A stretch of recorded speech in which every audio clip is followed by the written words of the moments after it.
Hello again, everyone, and welcome to another edition of This Week in the World of Football. This is episode number 253 for July 19th, 2022. I'm your host, Randy Snow. On today's show, the Indoor Football League playoff matchups are set, and the great Jim Thorpe finally gets his Olympic records restored after 110 years. In this week's history lesson, we answered the burning question, what in the world is a wood cookie? But I'm not here by myself. Across the table from me, as always, is my son, Adam. Well, the way things were going before we hit record, this could have been the last show of This Week in the World of Football. A few technical difficulties, but nothing. An hour's worth of technical difficulties is frustrating, and I about threw your computer out the window. That's how close this show was to just not happening. And what the hell is a wood cookie? I'll explain later. We come to you each week from the World of Football Man Cave, located right here in the center of the football world, Kalamazoo, Michigan. Sorry, I need a beer after this frustrating ordeal I've had to deal with on the technical side of things. My apologies. Get back to your script. We're here to promote the game of football in all its many forms, past, present, and future. Our goal is to educate, entertain, and inform our listeners with the glorious buffet that is the world of football, while keeping a close eye on the rich history of the game. Thanks for checking out our podcast. We'd love to get your feedback on one of our many platforms: Apple Podcasts, SoundCloud, Stitcher, TuneIn, Spotify, iHeartRadio, and YouTube, where we post the entire audio portion of this show, as well as other selected videos. So let's begin today's show with Adam and the World of Football scoreboard. That's right. We're going to start this week in what we thought would be another drama-free weekend of the CFL, but alas, that's 2 weeks in a row. We've got some drama we're going to talk about. Yeah, really. Man, oh man. From one team specifically, what is going on with you guys? I don't know. So we'll get to that in a second. But first, let's talk about how the Edmonton Elks finally got another victory this season after looking really bad the last few weeks. They got a win over the Montreal Alouettes, 32-31, so they just narrowly squeaked by this one, where Montreal had a 24-12 lead at halftime. They increased their lead to 31-18, and then in the fourth quarter, Edmonton kept fighting back. They mounted a great comeback. They scored the winning touchdown and extra point with 4 minutes in the game remaining for the second win of the season for the club. Quarterback Taylor Cornelius started for Edmonton in place of the injured Trey Ford and completed 19 of 31 passes for 230 yards and the game-winning touchdown. So good for Edmonton. I like seeing them get back in the win column. Yeah, they just kept fighting. It looked like Montreal had this game in hand all game long, but a surge at the end in the fourth quarter gave Edmonton their second win of the year, so congratulations to them. Anybody check on Tim Capper to see if he's okay? I didn't see his Twitter feed over the weekend to see if he made it past this Montreal I don't know if implosion. I don't know if this game was in Montreal or if he wasn't there, he was watching it, I'm sure. But I'm sure he was watching. But man, if you want to see some really sad tweeting, find out when the Montreal Alouettes game is on. Follow Tim Capper and just see sometimes some of the implosive tweets. I empathize. I feel like that sometimes with we're the Lions fans, so we know his pain of following a team that is supposed to be better than it is, and right now they just aren't. Hey, at least they got some Grey Cups under their belt. You got that going for you, Mr. Capper. Yeah, Detroit has no Grey Cups under their belt. Yeah, none. And no Super Bowl titles either. No. So. All right, moving on. The Winnipeg Blue Bombers, the defending two-time Grey Cup champions, defeated the Calgary Stampeders 26-19 in a battle of undefeated teams. The game was tied 13-13 at halftime. This was looking to be, a great game between two unbeaten teams, the top two teams probably in the CFL. Yep. But then Winnipeg led 20-19 going into the fourth quarter. But Calgary had a chance to win or even go for the tie at the end of the game. With under a minute to play, Calgary quarterback Bo Levi Mitchell launched a pass to the end zone that looked to be caught for a touchdown by wide receiver Kamar Jordan, but the ball popped up into the air and was intercepted by Winnipeg to preserve the 26-19 win. Man, a lot of big words in here to colorfully paint how this game went. And I saw that highlight, and boy, that hurt. Oh, that hurt seeing that. I don't know how long that pass was. It had to be like 40, 50 yards to the end zone, And it sure looked like he had it in his hands, and he kind of hits the ground. Would have been a highlight catch, but instead it ended up being a highlight interception. And it was a game winner right there, at least to tie the game, and intercepted by a defender in the end zone, and that's all she wrote. Oh, wow, what a heartbreaker. Yep, and then Winnipeg wide receiver Carlton Agadosi out of Rutgers had 2 catches in the game, his first in the CFL. And according to you, he looked a lot like a certain Lions receiver? He reminded me of Calvin Johnson out there. He's 6'6". He's taller than most of the defensive backs, and they just throw the ball up high like they used to do to Calvin, and he just went up and got it twice during the game. That's some pretty lofty praise. I mean, until I see 2 defenders on him at the goal line like Calvin used to always get, he ain't no Calvin Johnson. Well, just that one touchdown catch did remind me of something. If you want to crown him, but... Calvin Johnson-esque, because he just outleapt the other guy, got up in the air and high pointed the ball and brought it down for a touchdown. All right, and now we get to the game where those were the best highlights of the week. Oh, those were okay. Yeah, well, I had saw that a in few there. Of them. They were pretty good. Yeah, this game was the best highlights of the week, but there was another one that was almost as good that we'll talk about here in a minute. Yeah, but first we're going to talk about what are you doing out there in Saskatchewan, Rough Riders? We got some stuff to talk about. But first, there was a game that was played. The Argonauts got the victory over the Rough Riders 30-24 in the Touchdown Atlantic game. This was played in Wolfville, Nova Scotia, with a population of 4,000. The population of 4,000. Game attendance at Arcadia University was a sellout at 10,866 people. So 6,000, that's if everybody from town went to the game, but several thousand people coming from out of town just to see this game. Yeah, they have a college team there. It's not Arcadia, it's Acadia. Acadia, sorry. The Acadia Axemen play there. Okay, I'm so used to our Arcadia Brewing Company. I know, in the area. But... When you take a quick glance, that's what it looks like. Okay. But it's Acadia University. Yep. But Toronto held a 17-14 lead going into the half, but trailed 24-22 late in the game. That's when Toronto linebacker Wynton McManus intercepted a pass, which was a great play, by the way, and returned it 49 yards for the winning score. A fantastic highlight if you get a chance to see that one. Then there was another interception by Argonauts defensive back Shaq Richardson, which secured the victory for the Argonauts, sealing a great win for them. But amongst this victory comes a dark moment where... Another controversy the CFL doesn't need. Yes. During warm-ups prior to the start of the game, Saskatchewan wide receiver Duke Williams threw a helmet at Argos defensive back Shaq Richardson. I haven't heard anything about a suspension or anything yet. No, I haven't either. These 2 teams will meet again next week in Saskatchewan, so we'll see if there's still some bad blood. But that's 2 weeks in a row now we've had a Saskatchewan player in the headlines for doing something utterly stupid. I thought about this, and I think it's the summer heat up there in Canada. They're not used to this kind of heat. And, come on. It's making people mad up there. But I saw this highlight. It was a short little clip, and you couldn't really tell what was going on, but it looked like Shaq Richardson's helmet was already on the ground, and this Saskatchewan player picked up Shaq's helmet and took a swing at him with it. And so I don't know what happened prior to the video being taken. Did the 2 of them scuffle and he knocked the helmet off of Shaq Richardson? I don't know.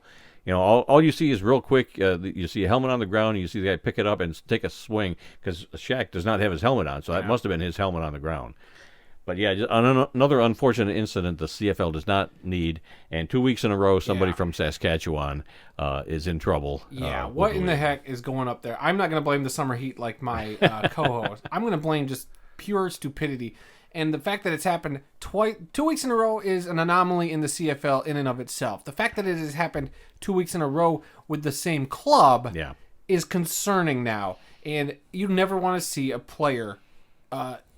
this was warm-ups. This wasn't even during a game. This was warm-ups.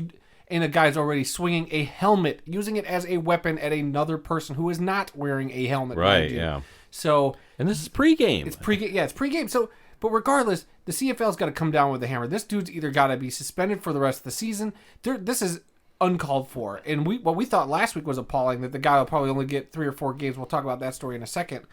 We were saving it for the news, but we might as well bring that up now. I've got it up here.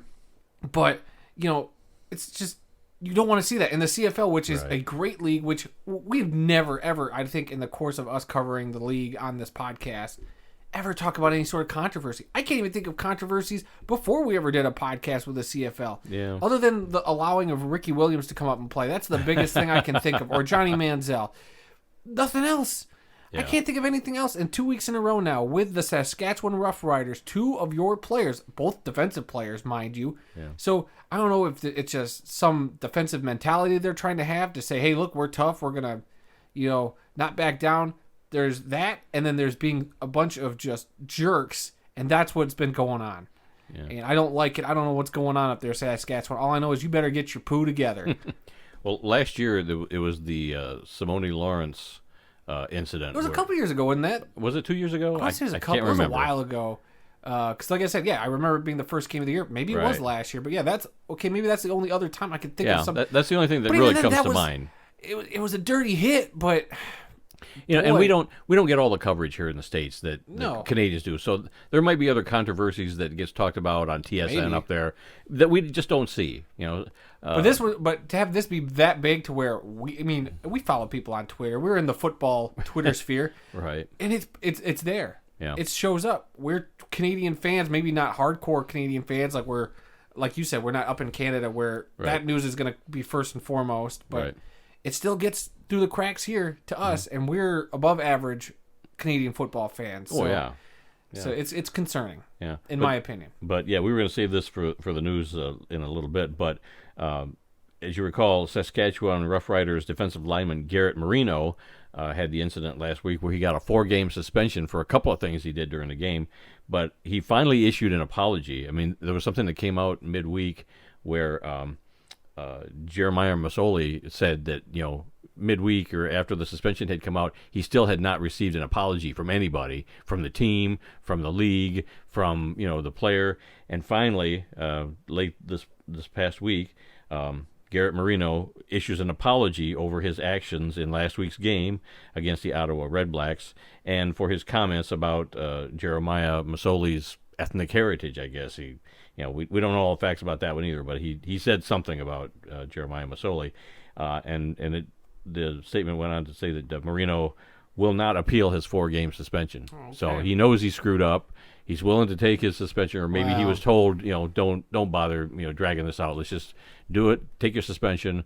Well, and the 4-game suspension was the most anybody's ever received in Right. CFL history. And I think this dude with the helmet swinging deserves a longer suspension. well, if nothing else, he should get 4 games, or It's better be more than 4 something. games. I'm just going to say that. I know But they've got a rule about you do something in a game and it's the most you can get the 2-game suspension, but this wasn't in the game. This was before the game, This is so pre-game. And maybe it's- they can do and something. it's swinging a helmet. That could have been, if that happened outside of a football stadium and that's just on the street, Yeah. you're getting arrested, dude. Like that's Yeah. assault. Yep. So we'll see what happens there. I'm just frustrated with that situation. Yeah. And as in terms of the news story with the defensive lineman, what was his name again?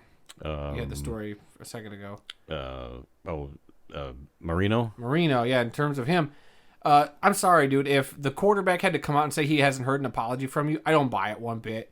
Like, hey, I guess good for you that you're going to take the 4-game suspension, but I'm sure you didn't have any other choice. So whatever, I'm still not, from my point of view, I don't think, he should have probably apologized. So it should have been immediate. It should have been immediate. Right. The fact that Masoli had to come out and say he hadn't heard anything, Right. and who knows, maybe he did, maybe he didn't. I don't know. We're not behind the scenes. We don't know Right. exactly what's going on. So just from where I'm sitting, from what we've been given that information wise, I'm not pleased with that reaction from Marino. That it should have come out before Masoli. Masoli should never have had to say anything. It should have been, if he was asked, yep, I got an apology from him. It's already been done, and whatever, we're moving on. Yeah. But the fact that it had to take that extra time and whatever, I'm just over it. Let's keep going with the scoreboard. Well, the last thing I want to say is, gosh. we don't, like I said, we don't get all the news on the CFL. We get our news from Twitter and from Facebook. And I get my news from you. From team websites and from the CFL website, cfl.ca. So,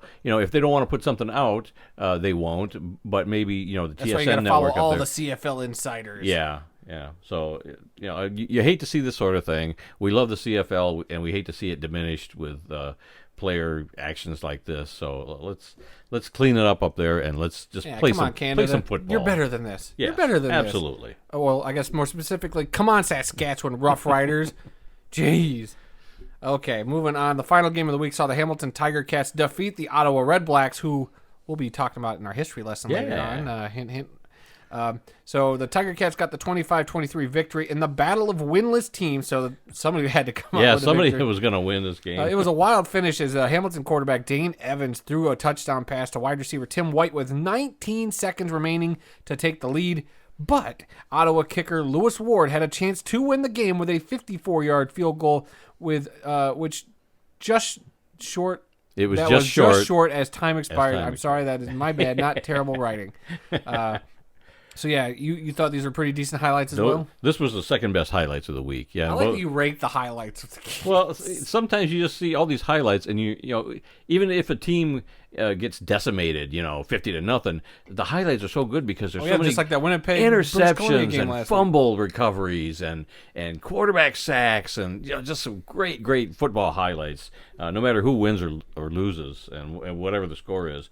But I mean, this was a 2-point margin game, and Lewis Ward, he's a good kicker, and I think he's kicked field goals of that distance before, but 54 yards, and the guy was standing right in front of the goalpost, and it just was short, and so he caught it and ran out about 5-10 yards, and then just took a knee, and because the clock had already expired when he kicked that field goal attempt. So good for Hamilton to come up with their first win of the season in dramatic fashion.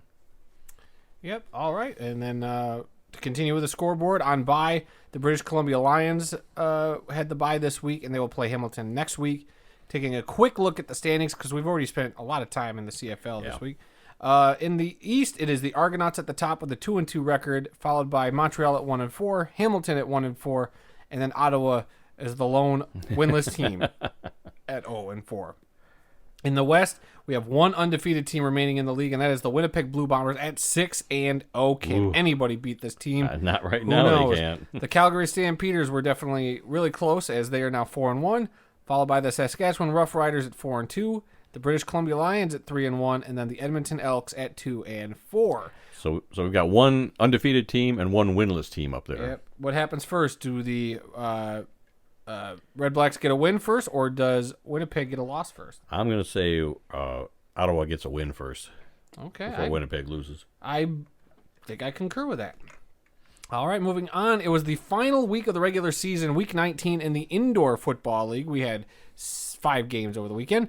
Friday night saw the Quad City Steamwheelers defeat the Iowa Barnstormers 42-35. Then on Saturday, the defending IFL champion Massachusetts Pirates defeated the San Diego Strike Force 60-17, if you could even call that a game. That's a beatdown. Yep. Then the Frisco Fighters defeated the Sioux Falls Storm 35-28, a very close game there. The Tucson Sugar Skulls defeated the Bay Area Panthers 50-41 in a shootout. And then finally, the Northern Arizona Wranglers got the best of the Duke City Gladiators 39-32, another close game there. And then on bye week for the last week of the season, how nice this must be. Yeah. The Arizona Rattlers, Vegas Nighthawks, Bismarck Bucks, and Green Bay Blizzard all on byes. And that sets up a great tournament to determine the champion of the Indoor Football League. That is right, 4 teams from each division will represent each side and compete to get to the title game. I guess we don't even need to go over the final standings. Yeah, if you don't want to, but no. Yeah, we've got the matchups for the IFL But we have the playoffs. matchups now going into the IFL playoffs. So starting with the East Division, on Friday night, you're going to see the doubleheader of the number 3 seeded Quad City Steamwheelers taking on the number 2 Massachusetts Pirates. Again, those are the defending champs. Then on Friday, you're going to see the number 4 Iowa Barnstormers travel to the number 1 seeded Frisco Fighters. All right, then on Saturday, we're going to get the first of the 2 West matchups, which we'll see number 3, Tucson, the Sugar Skulls, at number 2, the Northern Arizona Wranglers. And then on Sunday, you're going to see number 4, Duke City Gladiators at the number 1 seeded Arizona Rattlers. 3 of those 4 teams from Arizona, everybody. Yep. We've been talking about that all season long. So, I'm excited to see how these IFL playoffs go. Yeah, it should be a good bunch of playoffs there. Yep. All right, and then You know what? I think I can keep going. Okay, The go ahead. National Arena League scores. That's right. I'm going to take them over this week. Week 13. On Saturday, we saw the Albany Empire defeat the Orlando Predators 74-53. Then the Columbus Lions defeated the Carolina Cobras narrowly 47-46. And how about them San Antonio Gunslingers defeating the Jacksonville Sharks 60-52. And as we take a quick look at those standings, the Carolina Cobras sit at 8-5, while the Albany Empire sit at 7-4. Just behind them, the Jacksonville Sharks at 7-6, the Columbus Lions at 6-5, the San Antonio Gunslingers up to 4-7, and then the Orlando Predators at the bottom of the league with a 3-8 record, and that will do it for this week's World of Football scoreboard. Yeah, looking at those standings in the National Arena League, some teams have played 11 games, and some teams have played 13 games, but there's only 1 week left in the regular season. So some of these, I mean, even if all the teams with 13 that have played 13 games have byes, it's still going to leave them with 13 wins, and the rest will have 12 wins or whatever. It makes no sense, but I double checked the standings and the numbers and all that.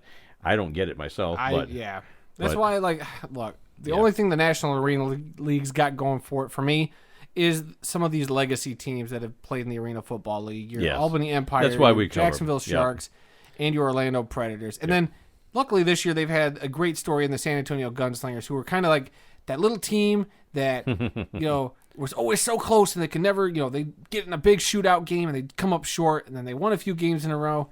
And I'm still kind of pulling for them, but I don't know if they'll make it into the playoffs because I assume it's just a 4-team playoff. Yeah. So I don't know about that, but yeah. Well, I'm going to jump down to the NAL news as long as we're talking about the National Arena League. The only item I got is that they announced this week that they're going to add an expansion team next year in 2023 in Fayetteville, North Carolina. Fayetteville's had some teams in different leagues before, so they're kind of accustomed to indoor football. But, it's going to be the 7th team in the league, so I don't know if they're going to announce an 8th team before next season, so they'll have an even number of teams. Based on the logic we were just looking at, I think what they're going to do is a couple teams will get a 14-game schedule, a couple teams will probably get like a 12-game schedule, and a couple others will probably have like a 9-game schedule. I don't know. Who knows? I don't know what's going on with this league. But, yeah, they're already saying they're going to add one more team. They'll have a name, and identity later on, but right now they just know a new team's coming to Fayetteville, North Carolina. Okay, let's move on to some NFL news. And the big story this week, in my mind anyway, Jim Thorpe finally is reinstated as the sole winner of the 1912 decathlon and pentathlon by the IOC committee, the International Olympic Committee, after 110 years. Now, I did not know this story. I did not know that he was listed as a co-champion because they took his medals away, even though they gave the medals back or gave duplicate medals to his family back in the 80s, 82, 81, I forget exactly. But here's the story. He had been listed as the co-champion by the IOC, and somebody by the name of Hugo Wieslander had been elevated to the decathlon gold medalist in 1913. Wieslander never accepted the gold medals allocated to him. He always felt that Jim Thorpe, should have been the champion no matter what because he was just so much better. So he never accepted the fact that they were saying that he was the gold medalist. And then another guy by the name of Ferdinand Bie, or maybe it was B-I-E, was named the gold medalist in the pentathlon. Both will now be listed as silver medalists in those events. An organization called Bright Path Strong had lobbied to correct the standings for the past 2 years, and I'm glad they finally got it straightened out. Jim Thorpe always should have been the winner. There was a technicality back then. He had played baseball and gotten paid for it for like 2 summers before those Olympics, and he used his real name. A lot of people back in those days would play professional sports, whether it was pro football or pro baseball, but they would do it under an assumed name so that they wouldn't get caught. But that was prevalent all the time. Well, here's Jim Thorpe not knowing the rules, so he used his real name, and he played pro baseball for a couple summers, and they finally found out about it, and they stripped him of his Olympic medal, saying, you're not an amateur athlete anymore, you're a pro athlete, and you shouldn't have those. And it's taken 110 years to get this all cleared up, but I'm glad they finally did. As the King of Sweden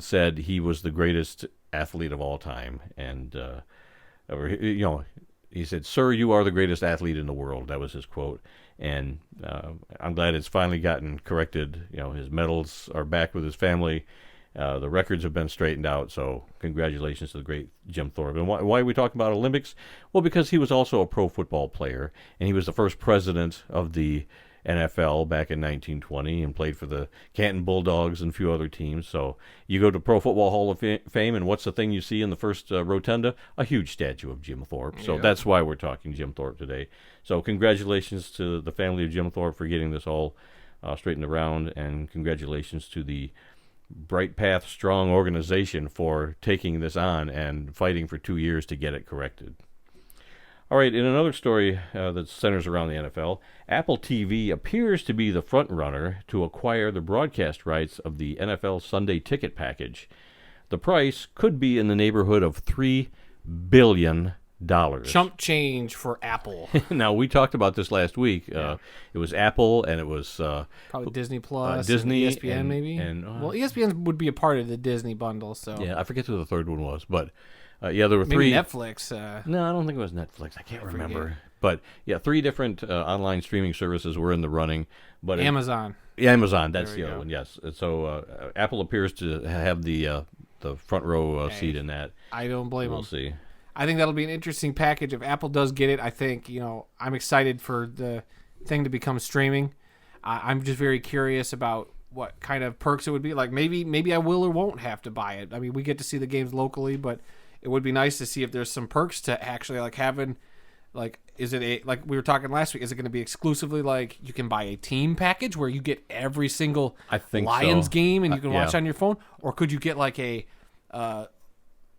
could select a few teams, like, hey, pick 5 teams for this price. Like, what are they going to do? I'm very curious to see how this all shakes down. Or get the NFC North package or the AFC West package, something like that. Now, one thing that the article said that I was reading, it said that they're wondering how this is going to affect a lot of bars that, they have satellite dish at the bar and they pull in the Sunday package, and if a bunch of fans come in and they want to watch a particular game, they can watch it. Well, now with a streaming service, they don't know if a lot of bars are going to have a streaming service available. They'll figure it out. A bar, they will figure out what. That is how you survive. That is adapt. That's how you adapt and you survive. And if you're a sports bar, I have no doubt that they will figure out a way to be like, oh, you mean all we have to do now is cancel our satellite subscription and just, well, maybe not, because there are still a bunch of other live sports. But right.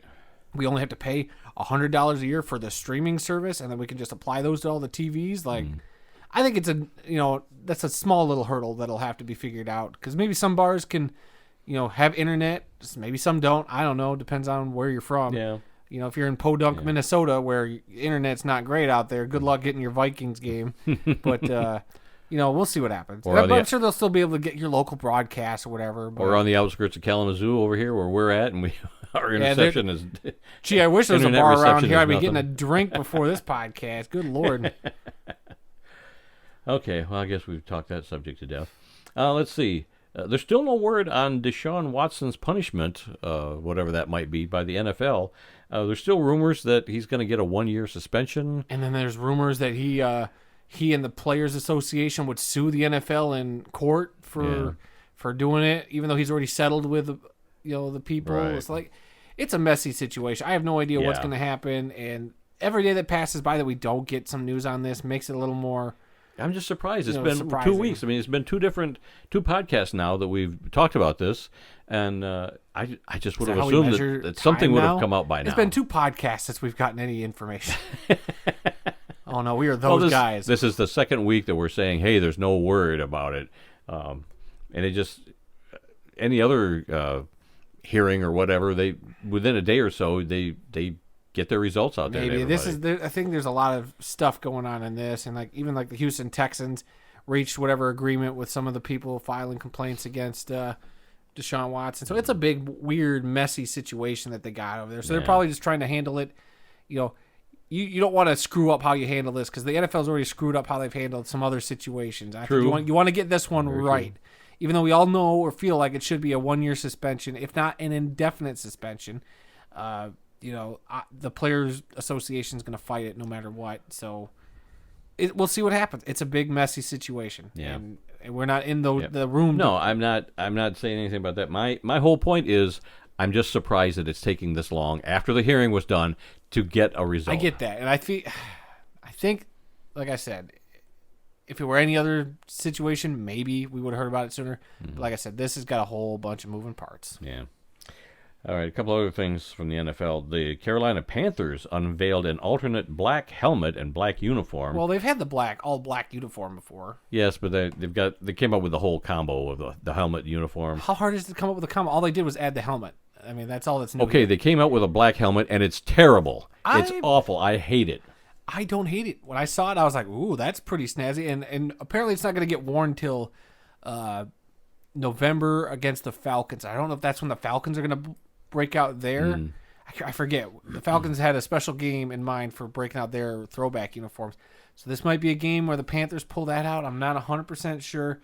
It's a black helmet, and the logo is like a blue outline, and it's so hard to see. It is a little weird. It's terrible. If you look at a close-up, and I don't think there's been a great picture of it yet. A close-up, you can see everything fine, but from midfield in the upper deck, you're not going to see crap. Well, from up there, everything's just a black blur anyway, like looking at the helmet. Like at a Lions game, it's just a bunch of silver blurs with blue dots on the helmet. Whoop-de-doo. Yeah, but I know what they look like. Yeah, this is and we know what terrible. the black helmet for the Panthers looks like. God, you're so old and bitter sometimes. Anyway, I like it. When you look at a close-up picture, though, it does look like somebody, because it looks like a matte helmet. So they went with like a matte black helmet, which is fine.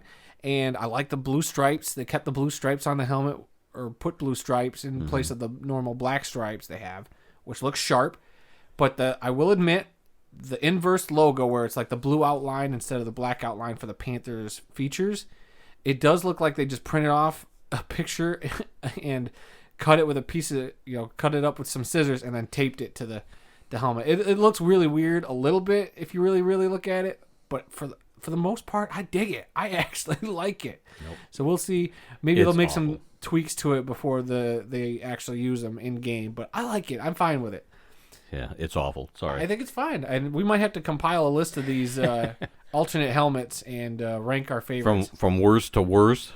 From awesome to meh to blech. Well, speaking of alternate helmets, the Bengals this past week also unveiled a white helmet with black stripes, and I thought this was a joke. They didn't unveil anything yet. They announced they're going to, and there's been a lot of great mock-ups of what it would look like, which is essentially the same Bengals helmet, but with a white shell instead of the purple, or the orange shell. Well, what I've seen so far, I don't care for. I'm fine with it. I mean, you saw the was it Memphis Tigers and their alternate helmet? Yes, those were all terrible.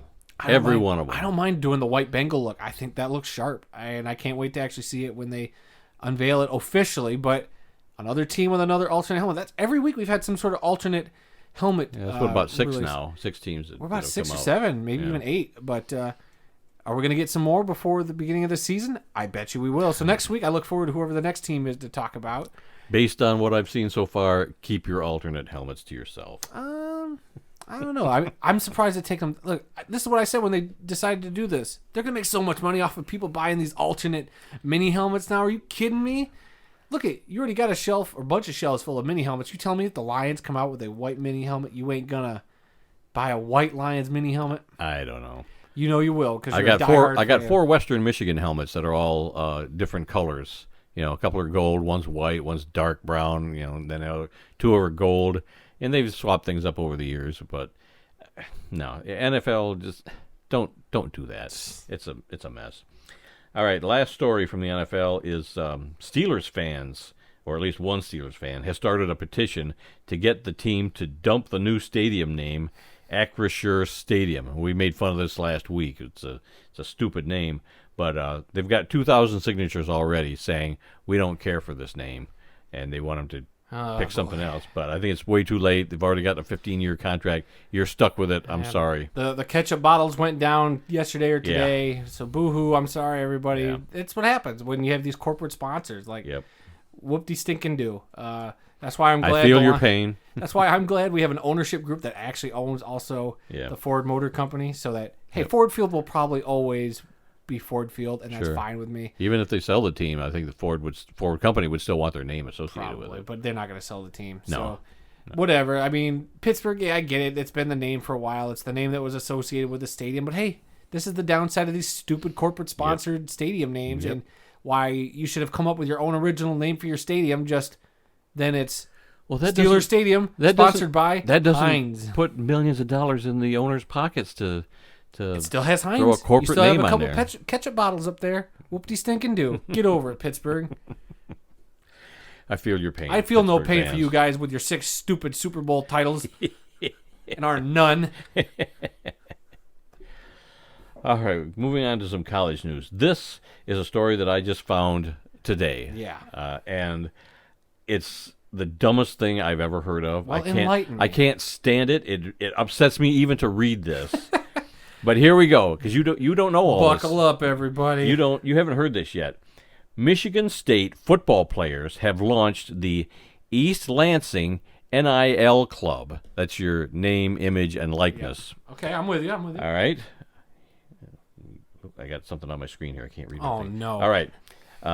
You figured it out? Yeah. Okay. It is a way for fans to directly pay players on the team in exchange for exclusive content. So it's like an OnlyFans, but for football players. I don't know what that is. Okay, so. wow. For those of you out there that know what I'm talking about, don't tell Randy what that is. And you don't do any Google searches. There is an online chat room where fans who buy annual passes can message back and forth with the players.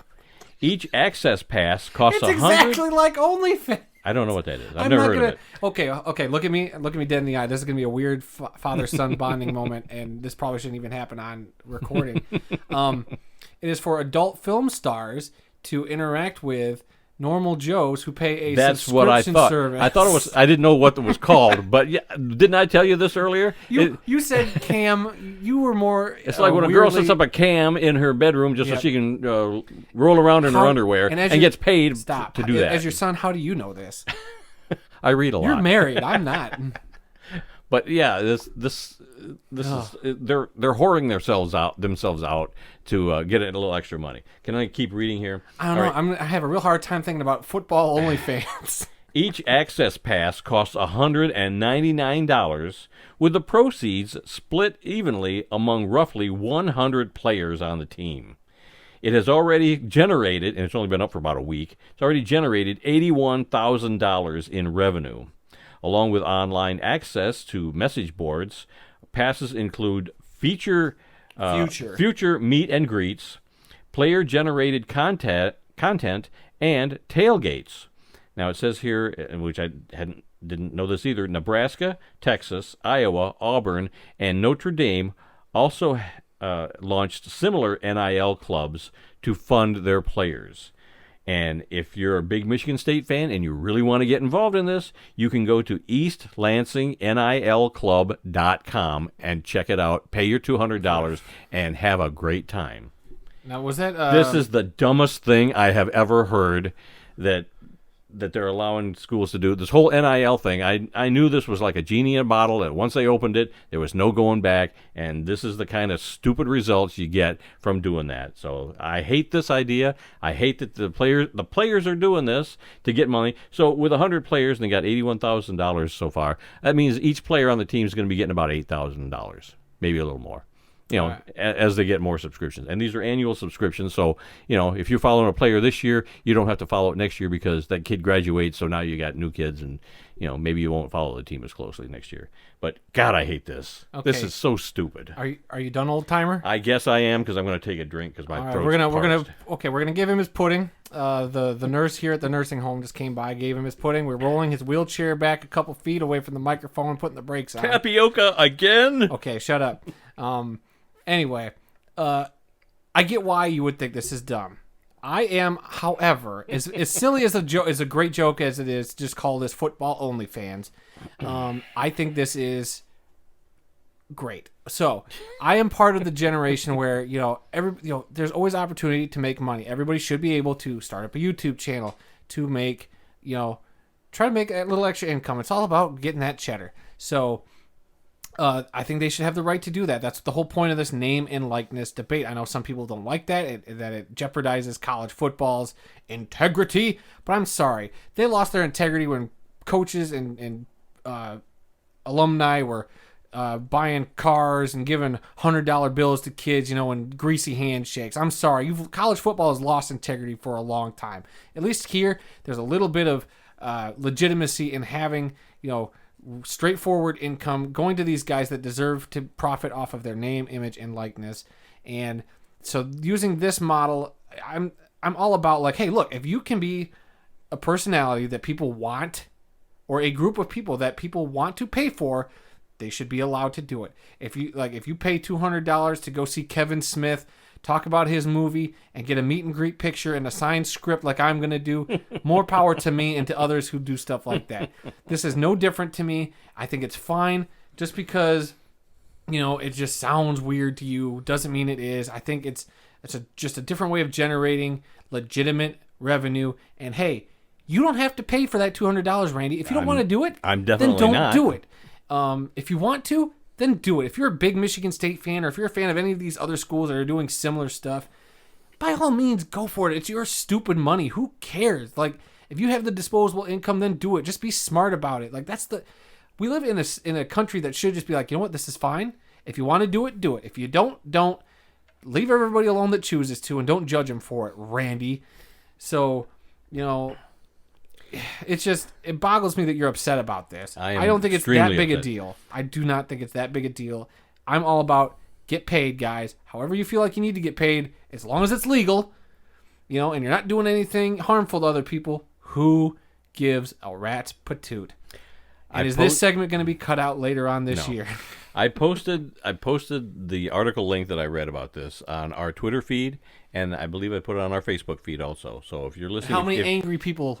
If you want to read the article and see how they talked about it, I just got madder and madder as I was reading the whole thing. I took some excerpts out so I can tell just the gist of what's going on. I'll just have to tell the nurse the way to they give you talk extra about prune it. Juice next time. It's like, this is our new generation. This is how we do things in the future now. And I wanted to slap some millennial for writing this crap, but. Yeah, hey, the article's there. You can check it out yourself and make your own decision. Just to spite you, I think I will start an OnlyFans for the world of football. We don't have to do any nasty content. It's just a way of people to say, hey, I will pay you $20 a month for exclusive world of football content, where we bring you. Randy takes you along to football graves, where Randy walks you through his helmet collection or his knick-knack collection. All that for $20 a month. Message me personally on Twitter. I can hear the crickets now. I will help set up Randy's OnlyFans account where he literally is just going to show you football stuff. There's no nudity. Thank God for that, and all you out there who decide to pay this money, and we're going to tell you that up front. He could probably bore you to death with some of his football stories, and, I think you're getting a bargain. For $20 a month, you can't sleep 8 nights of the week. There you go. Just look up a video of Randy reading The Idiot's Guide to the Detroit Lions or something. I don't know. Can we move on from this subject? Yes, please, let's move on. I'm tired of this subject. All right, Arena Football TV on YouTube. They posted a game just today, or last night, from 2001. It's the San Jose... Hold on, real quick. Any game they post from 2001 is irrelevant, because you know who won the title that year? The Grand Rapids Rampage. And all these other games are inconsequential. Continue. Thanks for stealing my thunder, you rotten little...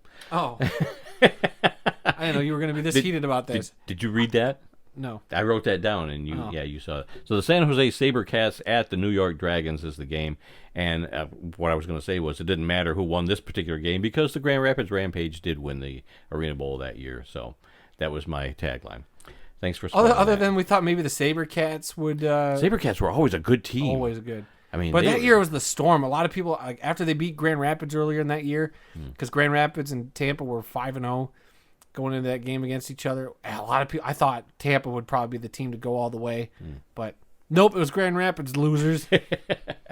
Yeah, year in and year out, that San Jose SaberCats team was always so good. Oh, yeah. And the New York Dragons had a couple of good years, too. Yeah, they did. Oh, they did.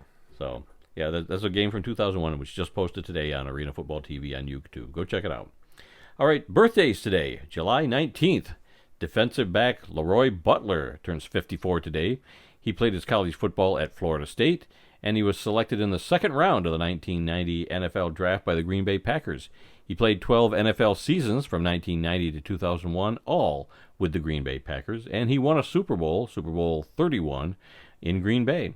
He is a member of the Pro Football Hall of Fame class of 2022, who will be formally inducted this next month. Yeah.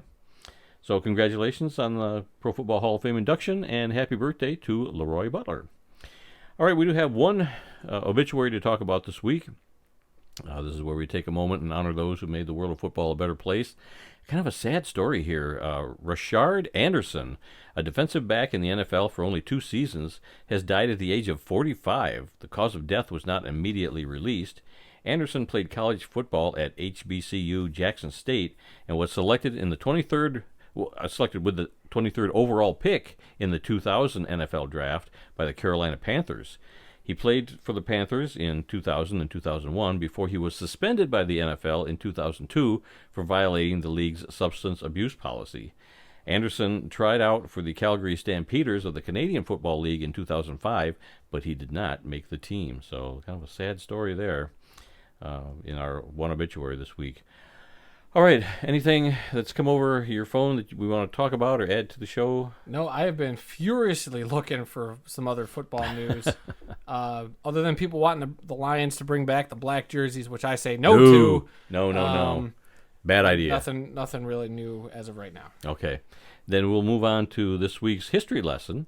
And in this week, we're going to answer that burning question that everybody's been asking since the beginning of the podcast. What in the world is a wood cookie? Is it anything like OnlyFans? No. Can it be found on OnlyFans? No. Okay, thank God. The Canadian capital city of Ottawa has had 3 different Canadian Football League teams dating back to the 1870s. 2 of those teams have come and gone, but there is still one operating today. The first Ottawa Football Club was founded in 1876. In 1898, the team became known as the Ottawa Rough Riders. This was in tribute to U.S. President Teddy Roosevelt's Rough Riders, who fought during the Spanish-American War. There was a Canadian unit that fought alongside Roosevelt and his Rough Riders. The Ottawa Rough Riders team folded in 1996, and the city was without a CFL franchise for the next 5 years. Then came the Ottawa Renegades. They were around for just 4 seasons, from 2002 to 2005, until they too folded. The current CFL team in the capital city is the Ottawa Red Blacks. They began playing in 2014, and from day one, the team has featured a unique tradition, the cutting of wood cookies. What exactly is a wood cookie? Well, it's a 3-inch end piece of a poplar log that is branded with the Red Blacks logo and cut with a chainsaw. A wood cookie is cut every time the team scores a touchdown. The Red Blacks have teamed up with the Algonquin College Logger Sports team, who attend each home game and set up their logs and chainsaws near the east end zone. You can't miss them in their orange safety helmets, plaid red and black flannel shirts, and orange chainsaws. The wood cookies are not sold, so you cannot buy them. They are presented to community heroes such as firefighters, police, and others who are in attendance at the game as a symbol of excellence. The Logger Sports team is a member of the Canadian Intercollegiate Lumberjack Association, which sponsors tournaments across eastern Canada during the school year. Events include axe throwing, chainsawing, pole climbing, and much more. In 2015, the Logger Sports team traveled to Winnipeg when the Red Blacks advanced to the Grey Cup game against the Edmonton Eskimos. However, the Lumberjacks were not allowed to perform during the game because the Eskimos protested, saying that it would create an unfair advantage in the neutral site game. The CFL was highly criticized by fans and media over their decision to keep the Lumberjacks out of the game. But in 2018, the CFL did allow the Red Blacks to bring along the Logger Sports team to Edmonton, and they also agreed to allow the Calgary Stampeders to bring along Quick Six, the team's horse mascot that runs down the sideline every time the team scores a touchdown.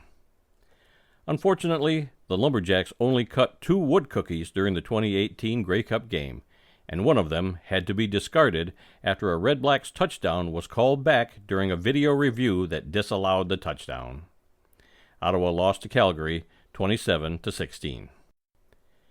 In 2021, the Logger Sports team's job expanded to include cutting wood cookies for every interception, fumble recovery, and blocked kick made by an Ottawa player. The Logger Sports team helps the Ottawa Red Blacks celebrate the history of logging in the Canadian city. And now you know what a wood cookie is, and why it is so important to the Ottawa Red Blacks and their fans. You know, I think that's pretty cool, what they do with those wood cookies. It is. It's a cool tradition. I had never... I'd kind of seen We've seen them do it, but we didn't know that's... I didn't know the whole story. I had to find like 3 different articles that, to get all the information that I wanted. I actually sent an email to the team, wanting to get some information, and unfortunately I never heard back from them. But I was able to find a couple articles that answered all my questions that I had. So, the wood cookies are a pretty cool idea. And if you're listening to this and you're a CFL fan, don't share the rest of the podcast with the Red Blacks, because we might want to just cut out this little portion. No, I'll tag them in it so they know that we're talking about them. I don't know. I don't think they want to sit here and listen to us talk about OnlyFans for college football teams. But anyway. Hey, you want to hear what we said about you? You got to listen to the whole thing. All right, upcoming events calendar. Thursday, August 4th, Pro Football Hall of Fame game in Canton, Ohio. The Jacksonville Jaguars versus the Las Vegas Raiders. That's only a few weeks away. I know it. It's coming up soon. Tuesday, August 9th, Major League Football inaugural season begins. I keep hearing about that. I don't think it's going to happen. I've seen some more Twitter posts about it, and we'll see. I'll be shocked. I'm interested to see. I saw a thing from Jerry Glanville today. He's the head coach of one of the teams. I think, was it Alabama team? I'm not sure. But, yeah, he was saying, hey, come on, get ready. We're going to be kicking off our season here pretty soon. I've seen no social media presence for this at all. Yeah, other than it's us hard to covering find. It's hard to find. So, yeah, we'll see what happens. Saturday, August 13th, the Ifl Championship Game will be played in Las Vegas. And Thursday, September 8th, the NFL regular season begins with the Buffalo Bills at the Los Angeles Rams. And that's it for our upcoming events calendar. Yeah, 52, what is it? That make it 51 days till the start of the season? Don't know. 54 days till the Lions play on that Sunday, so I would assume 3 days prior to that. So 51 days till kickoff for the regular season. Yeah. Oh, man, it's getting close.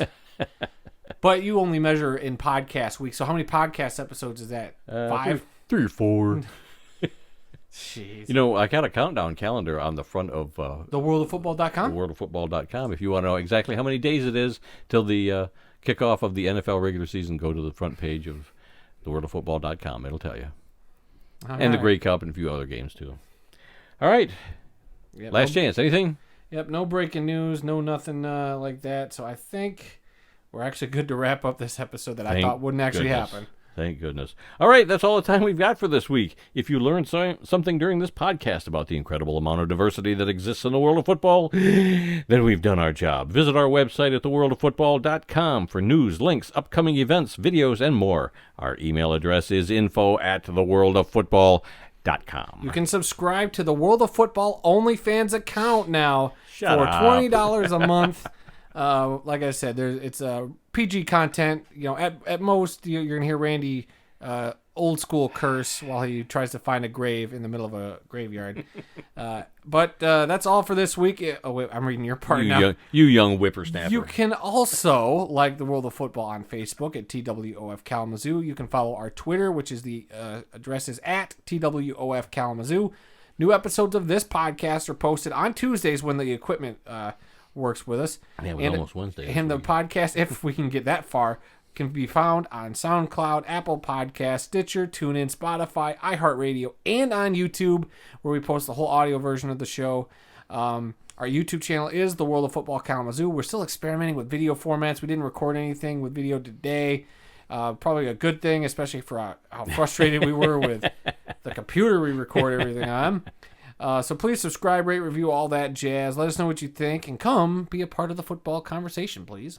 And remember, folks, some people may love football more than we do, but nobody, and I mean nobody, loves more football than the two people sitting in this room right here. Unless you're willing to pay $200 to subscribe to your college football team's OnlyFans account. Yeah, I don't love any team that much to pay $200 a year just to chat with we them. love the Lions, but yeah, I wouldn't even do that. Come on. I mean, there's a line. There's a line where even us fans realize something's just a cash grab. Like, Yeah. let's just. All right, guys, you already make money. Yeah, we're talking about going to the Lions training camp in a couple weeks, Yeah. and I'd love doing that, but that's free. Yeah. You get in for free. If you sit in the hot sun, you Yeah, sweat like a you get pig. a free and sunburn. You get the flop sweats. done that. Been there, done that. But yeah, I mean, it's fun to watch the team work out. See the new rookies on the team. It's see them fun in to person try for the first time. take a Rorschach test based on the fat dude in front of you's back sweat coming through his T-shirt.